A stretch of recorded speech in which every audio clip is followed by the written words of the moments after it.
Hello students, today we will be seeing the general structures of histology of GIT. Now, the gastrointestinal tract or GIT is a mucomuscular tube which extends from the proximal part of esophagus to the distal part of anal canal.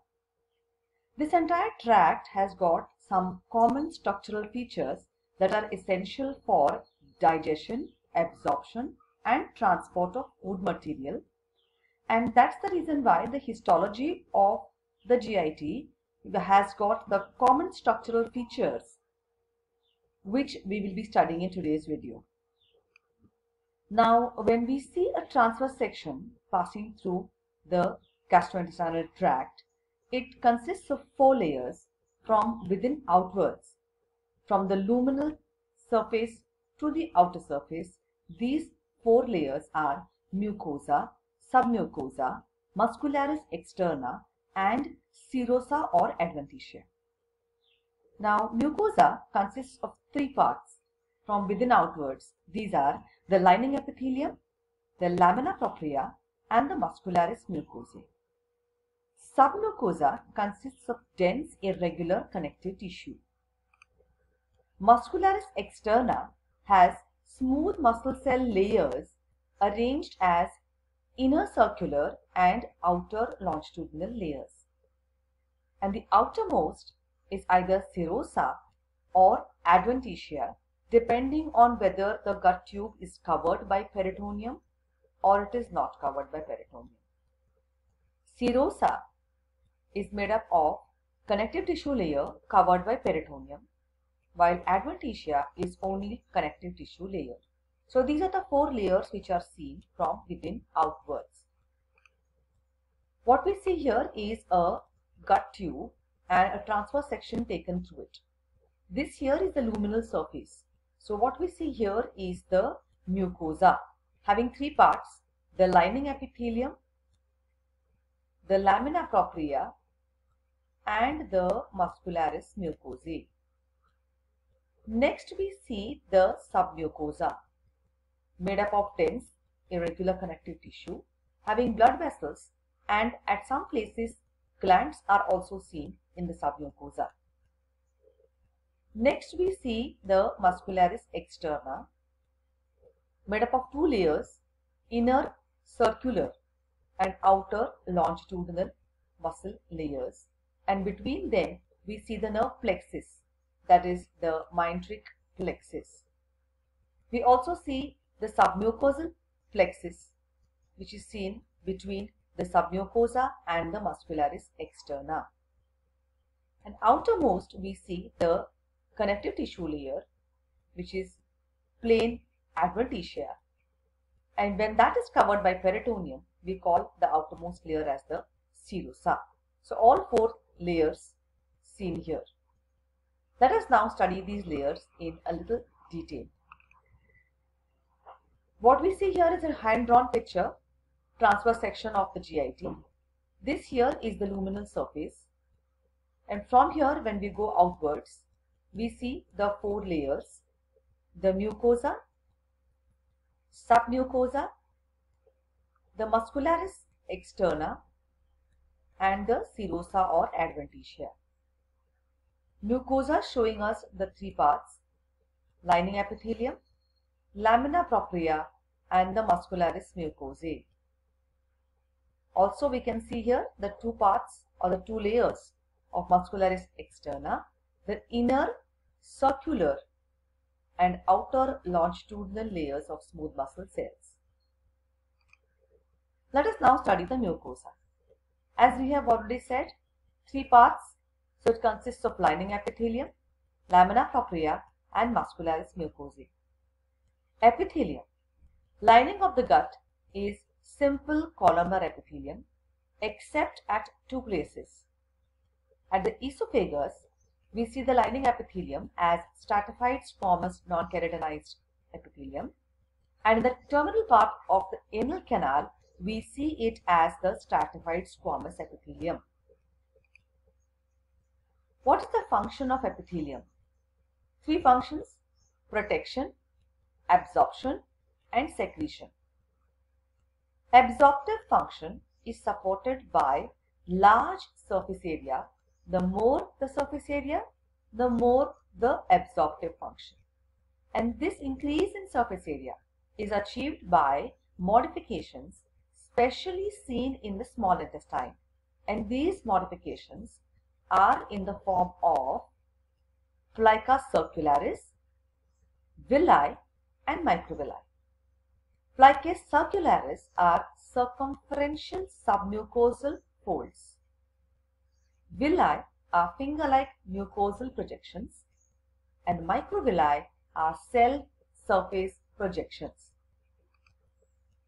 What we see here is a diagram or a picture of jejunum, and the interior here we can see shows a number of circumferential submucosal folds.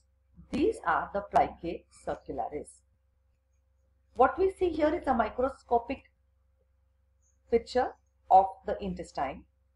This here is the mucosa, and here we see elevations of the mucosa, finger-like elevations, and these are what are called as intestinal villi. What we see here is an individual columnar cell which is seen in the lining epithelium of the intestine, and the cell surface of this individual cell shows a number of elevations, and those are what are called as microvilli. So all these three, the plicae circularis, the villi, and the microvilli, help in increasing the surface area which is required for the absorptive function. Intestine secretes lubrication factors, digestive enzymes, and antibodies. This secretory function is supported by unicellular secretory cells of epithelium, simple tubular glands that arise from lining epithelium and extend into the lamina propria. These are called as crypts. We also see secretory function in the form of submucosal glands. These are compound tubulo-alveolar mucus secreting glands that lie in the submucosa, and these glands are present in the esophagus and in the duodenum. And the third secretory function is seen in the form of extramural glands.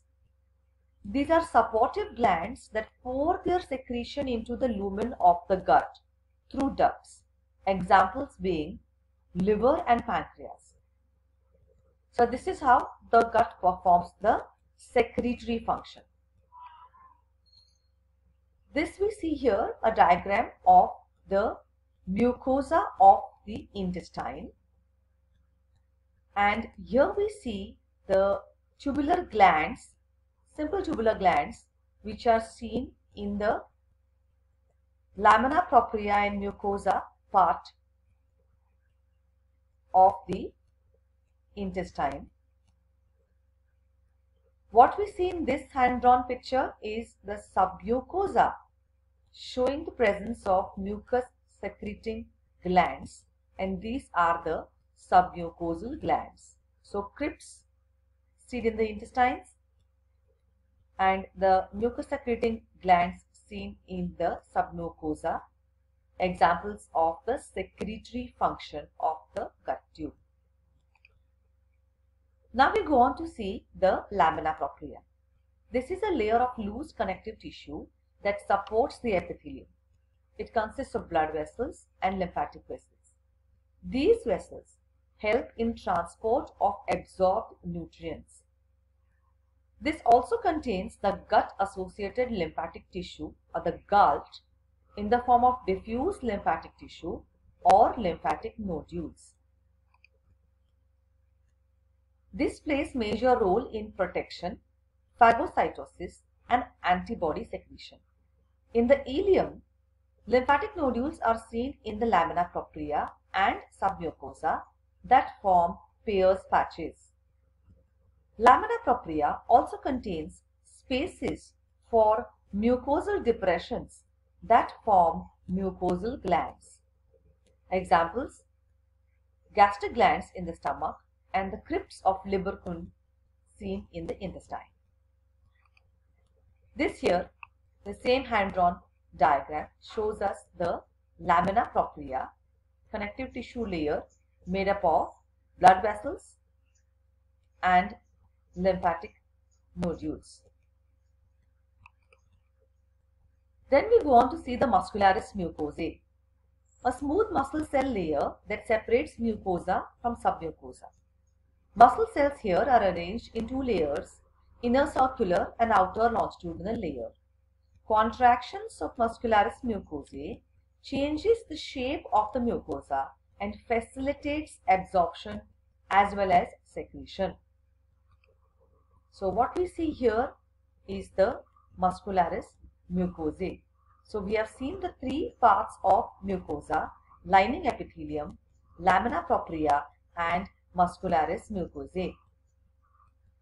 One point to be remembered here is that the muscularis mucosae extend into the mucosal folds, but they do not extend into the villi. Next, we study the submucosa. This is a dense, irregular connective tissue layer. It contains numerous blood vessels, lymphatics, and occasional glands which are seen in the esophagus and duodenum. It also shows few unmyelinated nerve fibers and ganglionic cells that form submucosal Meissner's plexus. Submucosa allows movement of mucosa over the muscularis externa. This here we see the same hand-drawn diagram showing us the submucosa. We see it made up of dense irregular connective tissue with blood vessels, mucus secreting glands which are seen specifically in the esophagus, and we also see a duct present here. So that is the submucosa. Next we study the muscularis externa. This consists of smooth muscles arranged in two layers, inner circular and outer longitudinal. The exceptions for this arrangement are: in the esophagus, the upper one-third has striated muscle, the middle one-third has both striated and smooth muscle fibers, while the lower one-third has only smooth muscle fibers. Another exception is seen in the stomach, where we see inner oblique, middle circular and outermost longitudinally arranged smooth muscle layer. In the large intestine, that is colon, longitudinally arranged smooth muscle fibers form prominent bundles which are called as tinea coli. So these are the exceptions seen in the arrangement of fibers in the muscularis externa.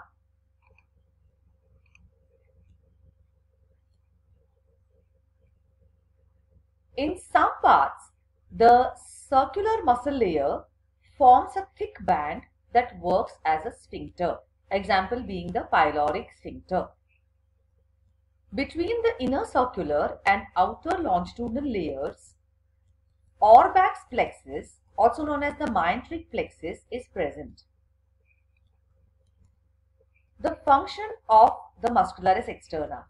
Contractions of muscularis externa propel the intestinal contents by peristaltic movements that are controlled by the autonomic nervous system.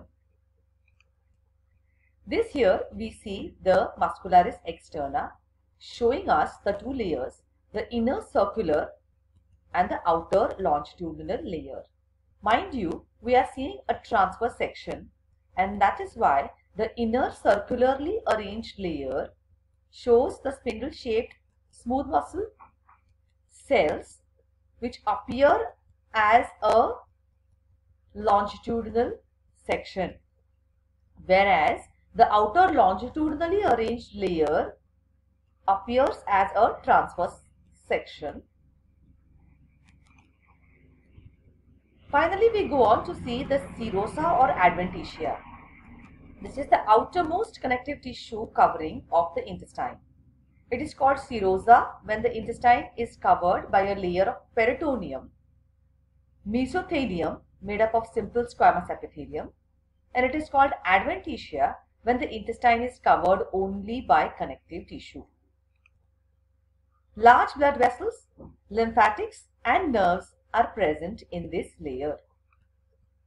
Here we see the outermost layer, that is serosa or adventitia, made up of connective tissue, blood vessels and adipocytes. Thus we have studied the 4 basic layers which are seen in the histology of the gut tube. From within outwards, we have studied the features of the mucosa, 3 parts: lining epithelium, lamina propria and muscularis mucosae. Next we saw the submucosa. Then we saw the muscularis externa, smooth muscle cell layers arranged as inner circular and outer longitudinal layers. And the last or the outermost, that is the serosa or the adventitia. For further reference, you can read Sontakke Yogesh, Textbook of Human Histology by CVS Publishers and Distributors Private Limited, New Delhi, 2020, page numbers 196 to 198. Thank you.